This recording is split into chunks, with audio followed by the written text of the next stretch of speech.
Hello, hello, it's that time. Welcome to this week's Tease Towel. If you join me, thank you. If you watch this on replay, thank you.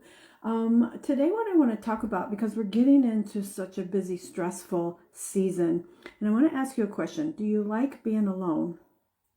For some of you, that's an easy yes or a resounding no. But for others of you, you might not think about that.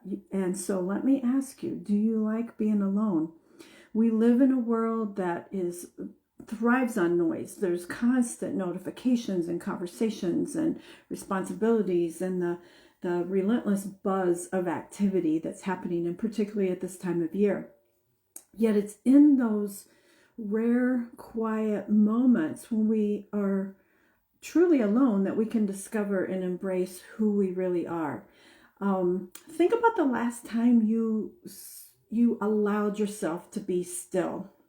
Say hi if you jump on.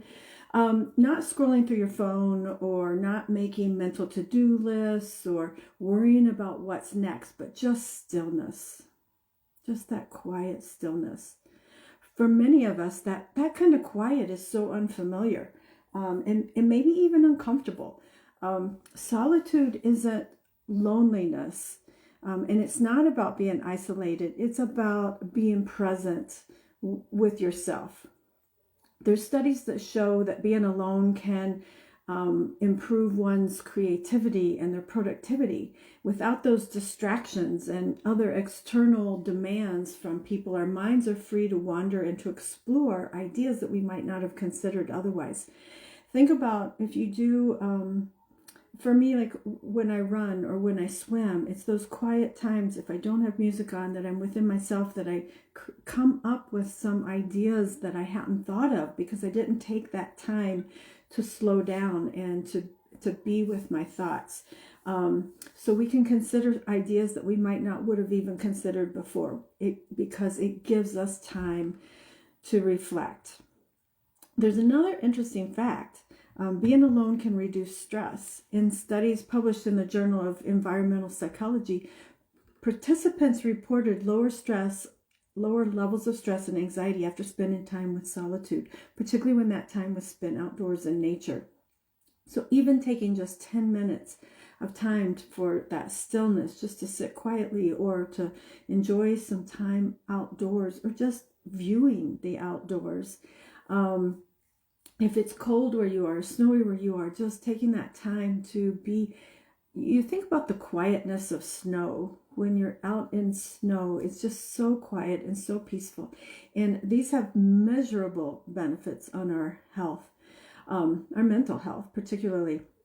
In our noisy world, we rarely sit quiet anymore. And that quietness, that solitude is a gift. And it allows us to cultivate self-awareness. Solitude gives us time to reflect, to breathe deeply, to listen, to not to the world, but to ourselves. You're in snow right now, Allison. Yeah. Oh. I love the snow. I love the quiet. I love the beauty of it, but I don't like the cold. But thanks for saying hi. I appreciate it. When we avoid being alone, we miss these gifts. We don't hear the whispers of our thoughts or the wisdom of our intuition or the dreams that are tucked away in the corners of our mind that don't have a chance to get out with all the noisiness. When we can embrace that solitude, we can reconnect with what truly matters to us. We remember who we are beyond the labels and the roles that we play in our daily lives. It's so important to our well-being to offer ourselves those quiet moments, to pay attention to ourselves and our needs. And in solitude, we can do that. We find that clarity, that peace, and often the answers we're looking for. I have a friend who, when she needs an answer to a question, she goes for a walk just in the quiet, and she does not stop walking until she hears that answer. It is in that solitude that we can get those answers. I found when I had gotten divorced and bought a house and living by myself, I was really scared of being by myself. And I'm someone with FOMO and needed, felt like I needed to find people to be with all the time. But I really quickly realized the power and the beauty of that solitude and being alone, and began to relish that and crave that. So there's so many benefits with it. When you can find that, you'll find that solitude isn't empty. It's full of possibilities. And it's in these moments that we grow stronger and that we grow more centered and better prepared to face what life throws at us. There's a philosopher named Blaise Pascal who said, all of humanity's problems stem from man's inability to sit quietly in a room alone. Now, while that might sound like an exaggeration, there is so much truth in it. When we avoid solitude, we lose the chance to learn about ourselves, to recharge, and to connect with the inner peace that's available to all of us. So in this crazy holiday season, let's make some space for solitude. Embrace the quiet. Take some time for yourself, even if it's 5 or 10 minutes.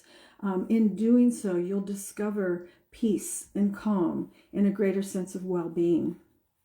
Take that time for yourself today. You deserve it. So that is my message this week for Tease Towel. Thank you for joining me. Thank you, Allison, for saying hi. If you watch this on replay, please let me know. This is my last Tease Towel in Arizona for a little while. We leave for back for Wisconsin in the cold and possibly snow on Friday. So next week I'll be seeing you from Wisconsin. But give me a shout out. I love your support. It means so much to me, and share this with others. So thanks so much, and I'll see you next week on Tease Towel. Bye-bye.